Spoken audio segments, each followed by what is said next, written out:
नमस्कार, मैं हूं रंजीत कुमार और आप देख रहे हैं क्लियर कट। खबरों के जाल में आपका सरोकार कहीं खो न जाए और बयानों के शोर में मुद्दे गायब न हो जाएं, इसीलिए खास शो आपको जरूर देखना चाहिए जो दिखाता है खबरों का एक्चुअल और फैक्चुअल चेहरा। तो चलिए शुरू करते हैं आज का क्लियर कट।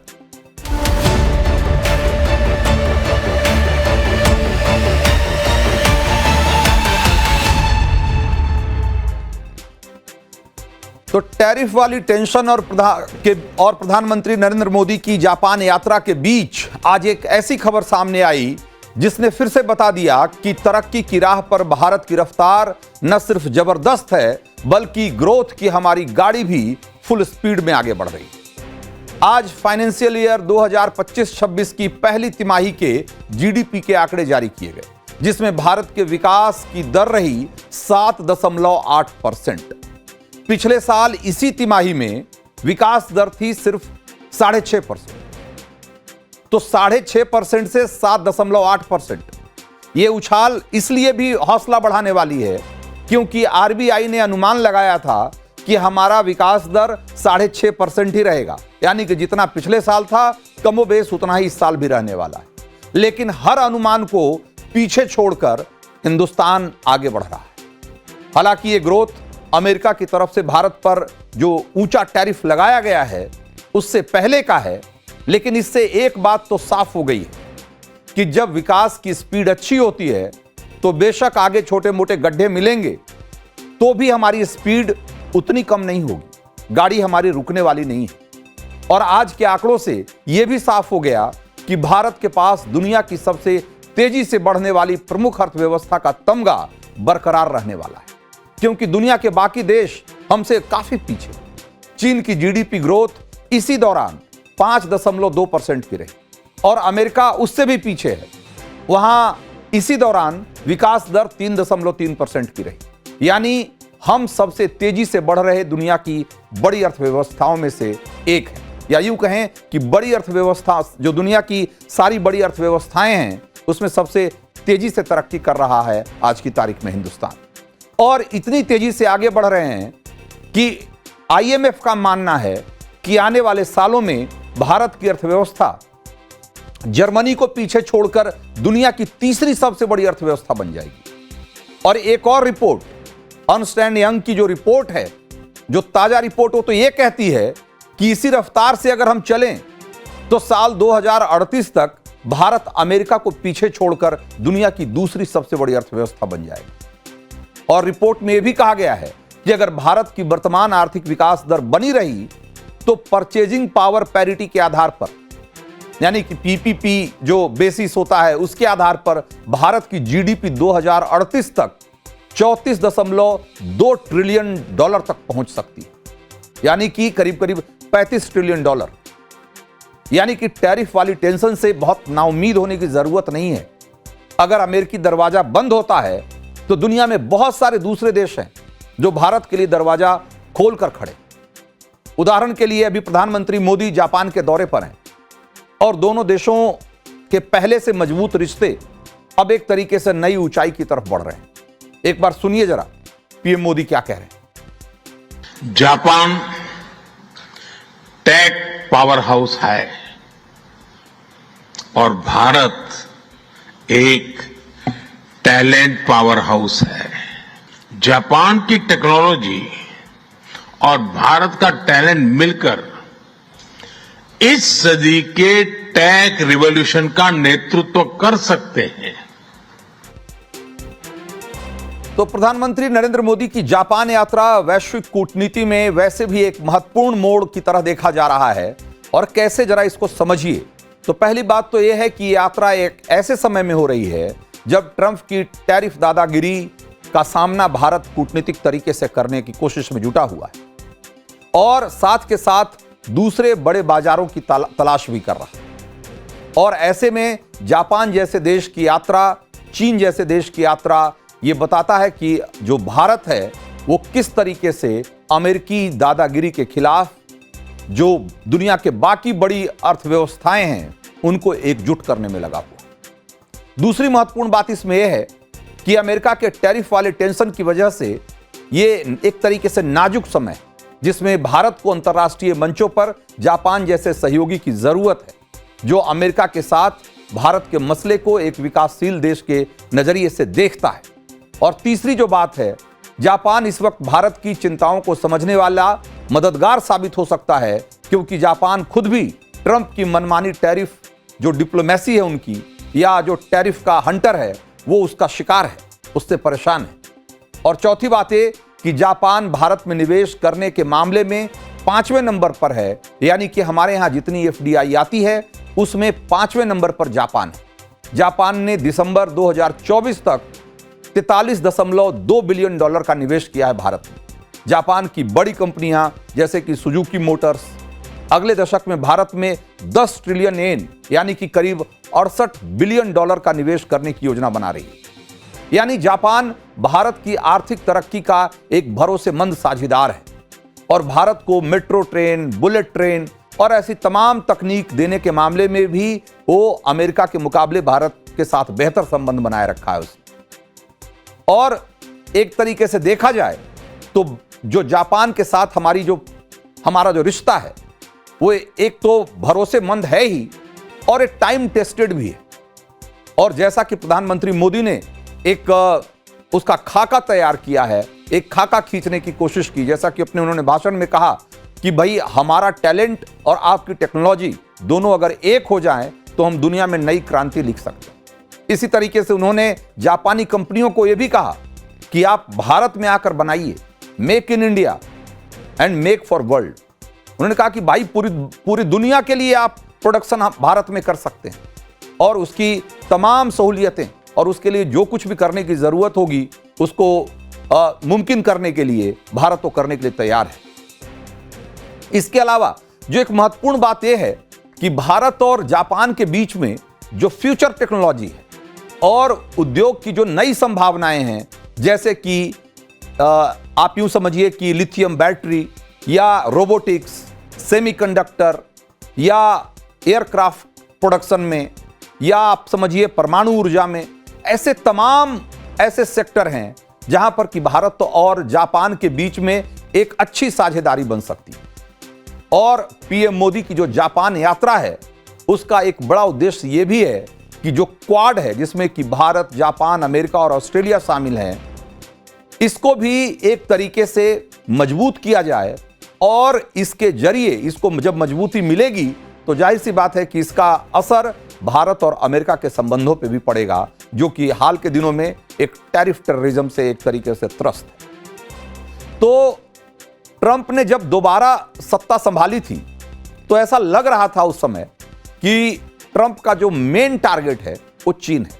और अपने चुनाव प्रचार के दौरान ट्रंप इसी तरह का मैसेज भी देने की कोशिश कर रहे थे कि अगर वो दोबारा सत्ता में आएंगे तो इस बार वो चीन की दादागिरी, या यूं कहें कि जो चीन का दबदबा है उसको इस बार वो ध्वस्त करके मानेंगे। और चीन के खिलाफ जिस आक्रामक अंदाज में उन्होंने शुरुआत भी की, जिस तरीके से टैरिफ बढ़ाए, उससे लगा कि वो इस बार चीन को औकात दिखाकर रहेंगे। लेकिन अचानक कुछ ऐसा हुआ कि चीन पर तो ट्रंप नरम पड़ गए और उन्होंने भारत को टारगेट करना शुरू कर दिया। अचानक से ट्रंप के तेवर में इस बदलाव को दुनिया भर में नोटिस किया गया और अब इसकी वजह तलाशी जा रही है।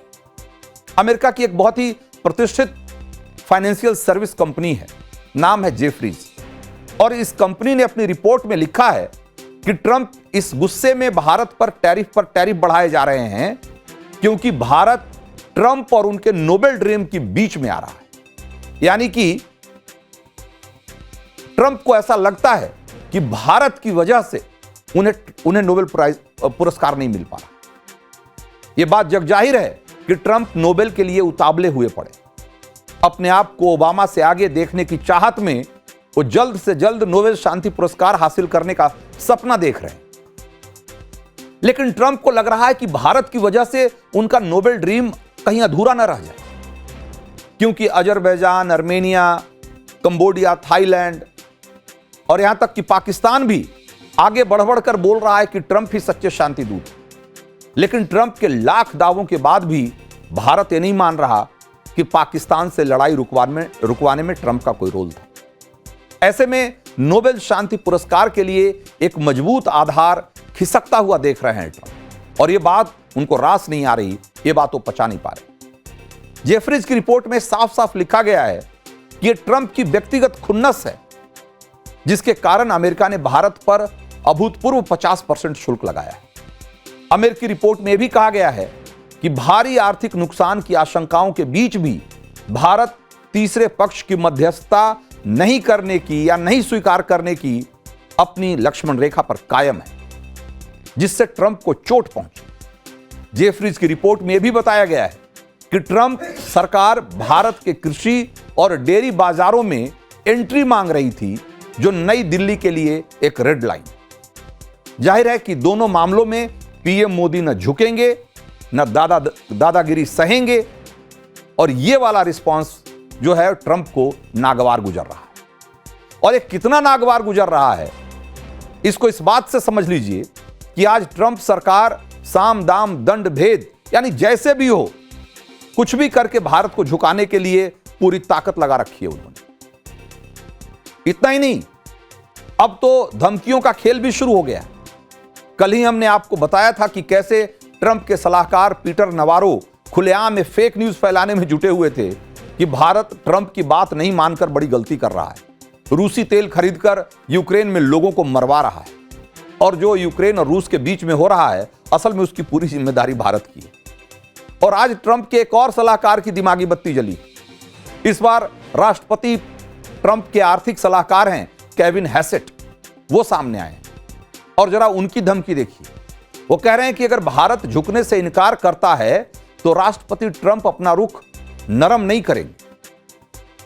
बोल तो ऐसे रहे हैं कि जैसे भारत मनुहार गुहार कर रहा है कि ट्रंप साहब मान जाइए। भारत का स्टैंड एकदम क्रिस्टल क्लियर है भाई, भारत अपने हितों से समझौता बिल्कुल नहीं करेगा। और ये बात ट्रंप सरकार के गले में नहीं उतर रही तो ना उतरे, उनके दिमाग में बात नहीं बैठ रही ये अलग बात है। कहा यह भी जा सकता है कि ट्रंप सरकार के ईगो पर यह एक डायरेक्ट अटैक है, लेकिन भाई अगर आप अपना ईगो ऐसे जहां तहां लेकर ऐसे सबके सामने घूमते रहेंगे तो कहीं भी चोटिल हो सकता है, उसके लिए तैयार रहना पड़ेगा आपको। आप धमकी दे रहे हैं लेकिन इन धमकियों का कोई असर नहीं होने वाला। उन्हें एक बात और क्यों नहीं समझ में आ रही कि भारत का विकास या भारत का बाजार सिर्फ अमेरिका के भरोसे नहीं बैठा है। उनको ऐसा लगता है कि दुनिया अमेरिका से शुरू होकर अमेरिका पे खत्म हो जाती है, लेकिन ऐसा नहीं है भाई। और भारत के मामले में तो ऐसा कतई नहीं है। 1.5 अरब के आसपास हमारी आबादी पहुंचने वाली है, और हम भारतीय जो हैं वो अपने विकास के लिए, या यूं कहें कि अपने विकास के सबसे बड़े मजबूत या सबसे ताकतवर इंजन हम खुद हैं। हमारी संख्या है, हमारी आबादी है। हम अमेरिकी एक्सपोर्ट से होने वाली कमाई के भरोसे नहीं है। यह सच है कि यूएस हमारा सबसे बड़ा एक्सपोर्ट मार्केट है, बहुत सारा ट्रेड करते हैं उसके साथ। पिछले साल 87.4 बिलियन डॉलर का सामान हमने अमेरिका को भेजा था, बहुत बड़ी रकम है।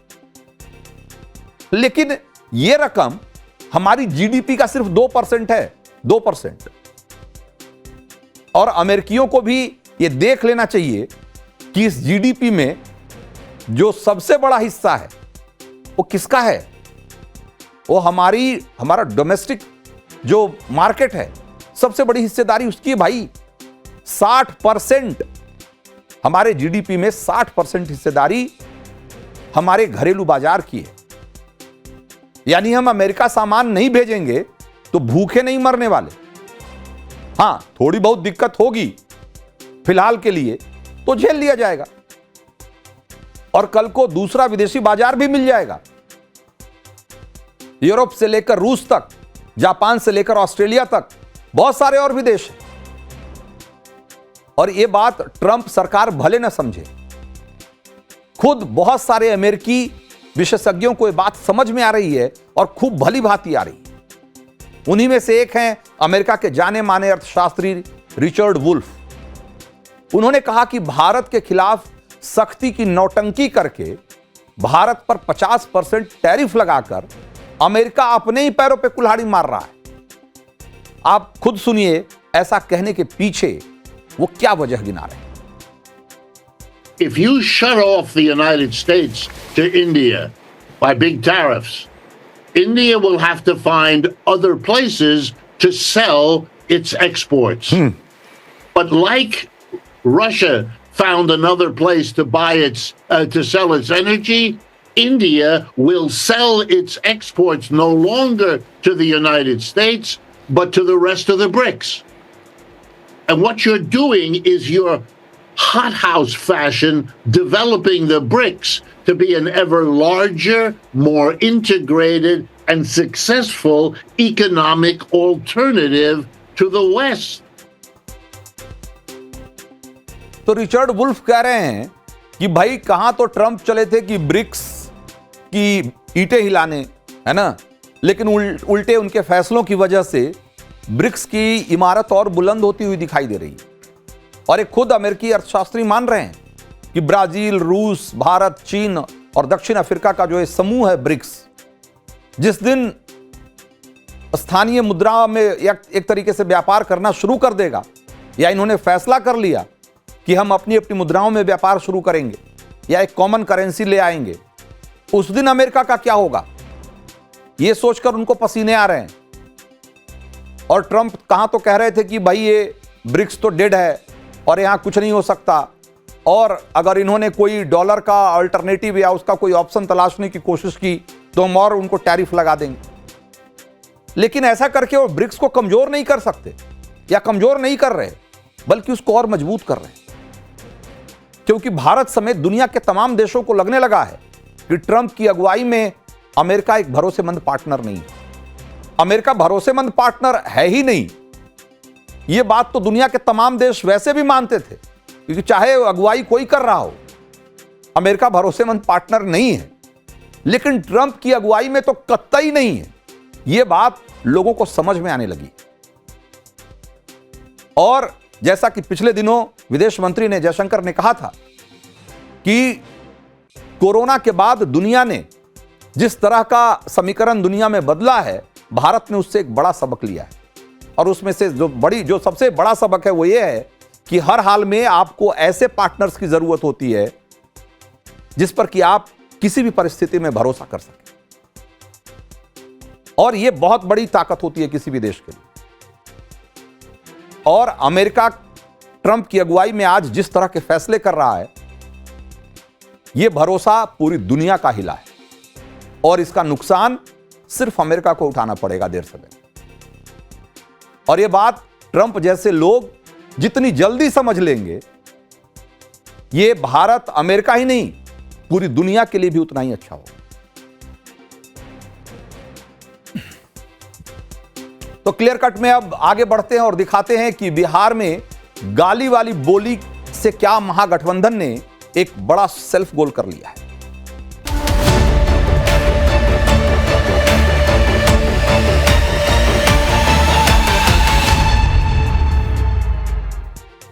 तो कहा जाता है कि युद्ध और राजनीति में टाइमिंग बहुत मायने रखती है। युद्ध में वक्त पर लिया गया सही फैसला हार और जीत तय कर सकता है, और राजनीति में बेवक्त कही गई बात बना बनाया खेल बिगाड़ सकती है। बिहार की राजनीति में आजकल कुछ ऐसा ही हो रहा है, जिसे लेकर सवाल पूछा जा रहा है कि क्या चुनाव से ठीक पहले प्रधानमंत्री नरेंद्र मोदी की मां के लिए अपशब्दों का इस्तेमाल करके महागठबंधन ने एक सेल्फ गोल कर लिया है। प्रधानमंत्री मोदी की मां के खिलाफ अपशब्दों को लेकर आज पटना में खूब जमकर बवाल।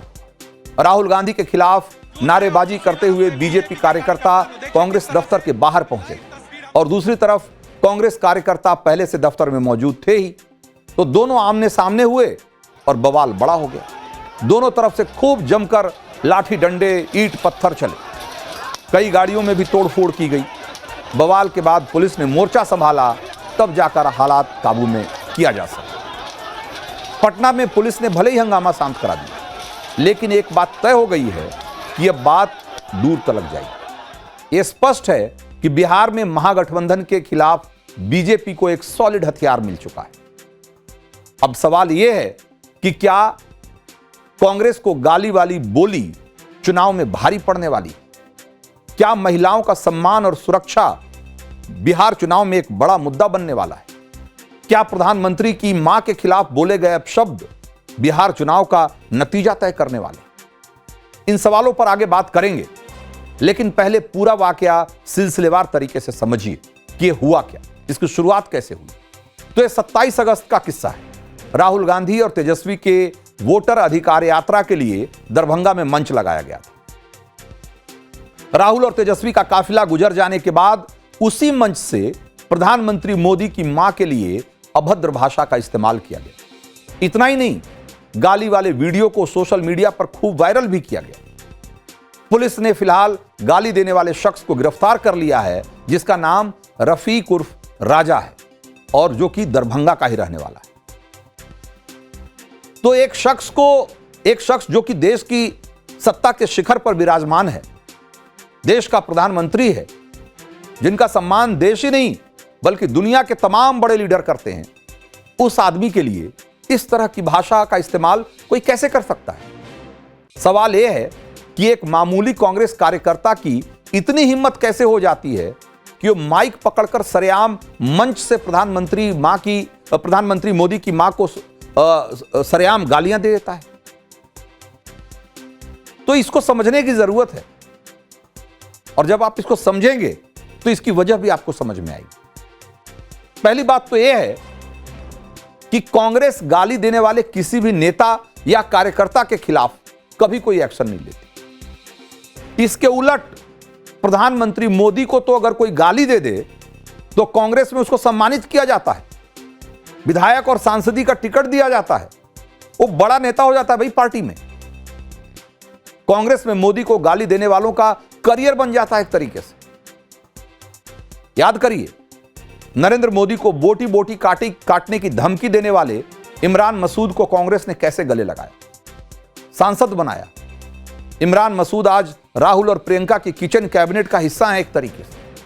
संसद से लेकर सड़क तक राहुल और प्रियंका के साथ नजर आते हैं। इसीलिए कांग्रेस नेताओं में पीएम मोदी को गाली देने के लिए एक कंपटीशन सा चलता रहा। जिस मंच से प्रधानमंत्री की स्वर्गीय मां को गाली दी गई, उस नेता को कांग्रेस में टिकट का दावेदार बताया जा रहा है। और ऐसा लगता है कि कांग्रेस को इस तरह के गालीबाज और ऐसी भाषा बोलने वाले नेता ही पसंद आते हैं, क्योंकि खुद राहुल गांधी कई बार प्रधानमंत्री के लिए जिस तरह की भाषा और जिस अंदाज में वो बात करते हैं, कई बार आप भी हैरान हो जाते हैं सुनकर। अभी वो बिहार में हैं और राहुल गांधी पिछले कुछ दिनों में उन्होंने प्रधानमंत्री के लिए किस तरह से क्या क्या कहा, एक बार जरा पहले सुनिए और खुद समझिए कि क्या प्रधानमंत्री के लिए नेता प्रतिपक्ष को इस तरीके से बात करनी चाहिए क्या? अगर मैं आरोप लगा रहा हूं प्रधानमंत्री पे हर रोज कि तुम वोट चोर हो, प्रधानमंत्री चुप क्यों है? प्रधानमंत्री एक शब्द क्यों नहीं बोल रहा?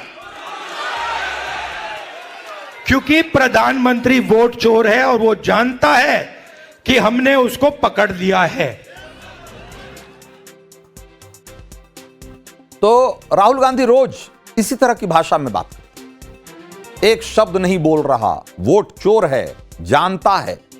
सोचिए, देश के प्रधानमंत्री के लिए ये राहुल गांधी के शब्द हैं। और बिहार में अपनी वोटर यात्रा के दौरान राहुल गांधी ने कई बार प्रधानमंत्री मोदी के लिए तू तड़ाक वाली भाषा का इस्तेमाल किया। यानी जब नेता ऐसा होगा तो भाई कार्यकर्ताओं को तो 2 कदम आगे जाने की जल्दीबाजी होगी ही ना। उन्हें प्रेरणा यहीं से तो मिल रही है। भाई इस देश की संस्कृति, इस देश का संस्कार ऐसा है कि अपने से उम्र में, ओहदे में बड़े लोगों को सम्मान के साथ बात करते हैं। और कितना भी मॉडर्न कहने को हो जाए देश, लेकिन इस देश के कुछ वैल्यू सिस्टम ऐसे हैं जो कि कभी नहीं बदलेंगे। और उसमें से एक ये भी है कि अपने से उम्र में बड़े, अपने से ओहदे में बड़े लोगों के साथ सम्मान से बात किया जाना चाहिए। लेकिन राहुल गांधी को सुनिए आप, वो प्रधानमंत्री के लिए ऐसी भाषा का इस्तेमाल करते हैं कि जैसा कि आपको लगेगा कि वो कोई छोटा मोटा आदमी हो कोई उनका कोई साधारण सा कर्मचारी या कार्यकर्ता हो। यह बात ठीक है कि राहुल गांधी का जो राजनीतिक बैकग्राउंड है, जो उनकी पृष्ठभूमि है, वो जिस सियासी पृष्ठभूमि से आते हैं, उसमें उनको इस बात का गुमान हो जाना बहुत स्वाभाविक है कि पूरी दुनिया उन्हीं से शुरू होकर उन्हीं पर खत्म हो जाती है। क्योंकि उस पार्टी में अभी 2 दिन पहले ही हमने आपको खबर दिखाई थी कि किस तरीके से बड़े बड़े नेता उनको भगवान का दर्जा देते हैं, खुद को भक्त कहने में गौरवान्वित महसूस करते हैं, कमोबेश चरण वंदना ही करते दिखते हैं। डीके शिव कुमार का हमने आपको बयान सुनवाया था कि कैसे उन्होंने कहा कि भाई गांधी परिवार हमारे लिए भगवान है और मैं उनका भक्त हूं। तो भाई जिस पार्टी में एक परिवार पूरे पार्टी के भक्ति के केंद्र में हो, उसको इस बात का गुमान हो सकता है कि भाई दुनिया वहीं से शुरू होकर वहीं से खत्म हो जाती। वैसे में उसको अपने आगे सब लोग तुच्छ लग सकते हैं, लेकिन इस देश में सियासत का तकाजा यह कहता है कि अगर आपको ऐसा महसूस भी हो या ऐसा आप मानते भी हो, तो कम से कम ऐसा आपको कहना नहीं चाहिए। और अगर आप ऐसा कहेंगे तो इस देश की जनता कोई अच्छा नहीं मानेगी। लेकिन राहुल गांधी हैं, वो जो चाहते हैं, जो सोचते हैं, उन्हें लगता है कि वो दुनिया के सबसे महान आइडिया है।